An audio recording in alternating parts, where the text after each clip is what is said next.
Smart Ideas avec Catherine Pinon-Lebars, bonjour. Bonjour. Vous êtes la directrice générale adjointe de la société Le Train. Vous voulez concurrencer la SNCF dans l'Ouest, c'est ça? Alors, on veut surtout compléter l'offre ferroviaire en Ouais. France qui est aujourd'hui insuffisante. On le voit, hein, les trains sont saturés.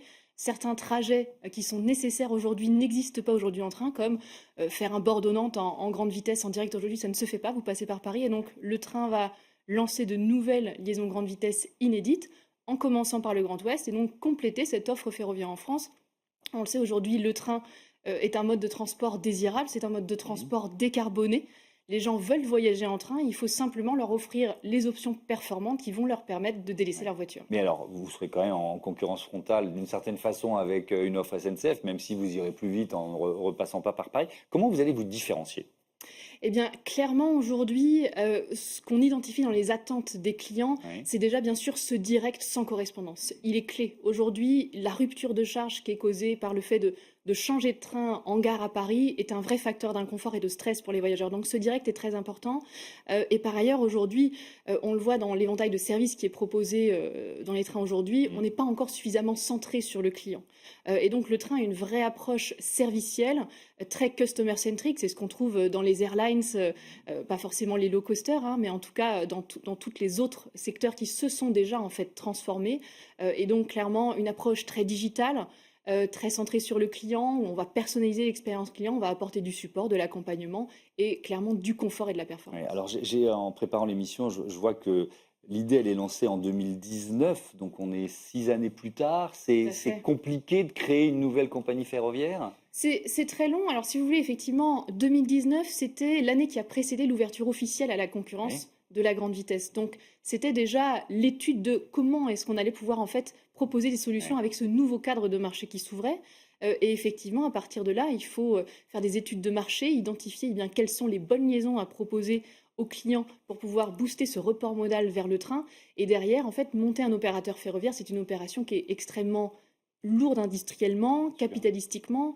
On va acheter des trains qui valent grosso modo le prix d'un avion, avec une flotte d'une dizaine de trains pour pouvoir, faire de la cadence et Mm. vraiment offrir, la capacité qu'on veut offrir à nos clients. Et donc, parce que alors, je vais vous faire un aveu, j'étais à Angers ce week-end, je voulais aller à Bordeaux, évidemment. On me proposait de repasser par Paris, mais en réalité, j'y suis allé en voiture. On était quatre dans la voiture, donc on était bon en autopartage. Mais c'est pour quand les premières lignes, là? Eh bien, écoutez, la clé pour démarrer, Mm. c'est, prendre livraison de nos trains grande vitesse, qui sont des trains grande vitesse qui sont construits par l'industriel espagnol Talgo, qui est en Mhm. train d'homologuer, ce modèle de train pour le marché français. L'homologation d'un train, ça prend du temps, c'est Ouais. assez lourd. On affinera le calendrier, mais globalement, aujourd'hui, on cible plutôt fin 2027, début 2028. D'accord. Donc ça vient vite malgré tout. Ça reste un petit peu loin, mais ça arrive vite. Ouais. Avec donc le choix d'un fournisseur, d'un constructeur de TGV. Oui. Pourquoi celui-là? Alors, clairement, on a fait un appel d'offres européen, hein. On a Ouais. consulté toutes les majors qui proposaient des trains grande vitesse pour circuler en France. Clairement, cet avril, hein, c'est le modèle proposé par le fournisseur Talgo, était le train qui correspondait le mieux à l'expérience voyageur que l'on souhaitait proposer. Et une différence majeure par rapport à aujourd'hui, ce sont des trains d'un seul niveau. Vous n'avez pas d'escalier. Vous devez Mm. soulever vos bagages, les emmener avec vous. Vous n'avez pas de marche dans le train. Donc ma grand-mère, avec sa canne, une fois Oui. qu'elle est dans le train, elle va n'importe où sans se heurter à des difficultés. Donc pour nous, en termes d'inclusivité et d'accessibilité, c'était clé. Ce sont des trains qui sont spacieux, qui sont extrêmement confortables, qui sont de dernière génération, et c'était vraiment important. Et dernier mot, il nous reste une trentaine de secondes. C'est peut-être trop tôt pour répondre, mais les tarifs, ça va être un enjeu important de savoir à quel niveau vous vous positionnez. Oui, oui. L'enjeu clé pour les tarifs, c'est la lisibilité. Aujourd'hui, les consommateurs français ne savent pas combien leur billet de train va leur coûter. Ça va d'un facteur 1 à 10 en fonction de quand vous réservez, pour quel trajet, à quel moment de la semaine.